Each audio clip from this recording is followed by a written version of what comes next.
রান্নাবান্না করার পর মেয়েদেরকে খেতে দিলাম, তারপর কাঁপিয়ে জ্বর এসেছে।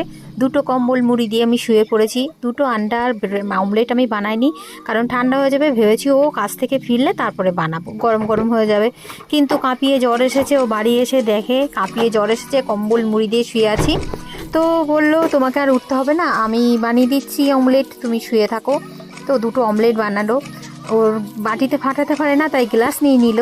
আর ওর মধ্যে এই জিনিসটা আমার খুব ভালো লাগে, আমার কিছু হলেই ও আমার ডেলি লাইফের কাজে, জামা কাপড় ধোয়া বলো, কিচেনের কাজ বলো, রান্না বলো, সব কিছুতেই হেল্প করে। এটা হয়তো আমাদের স্বামী স্ত্রীর ভালোবাসা বা আমাদের স্বামী স্ত্রীর মধ্যে যে অ্যাডজাস্টমেন্ট, আন্ডারস্ট্যান্ডিংটা, এটা খুবই ভালো। রান্না করে নিয়ে এসে আমাকে থালায় করে নিয়ে এসে দিল, বললো তোমার নামতে হবে না, আর যাওয়া সাবান দিয়ে হাত ধুতে হবে না, এমনি জল দিয়ে হাত ধুয়ে খেয়ে নাও। তো জলটা এনে দিল আমার কাছে। তারপরে একসঙ্গে দুজনা বসে রাতের ডিনারটা করে নিলাম। এটাই হচ্ছে ভালোবাসা।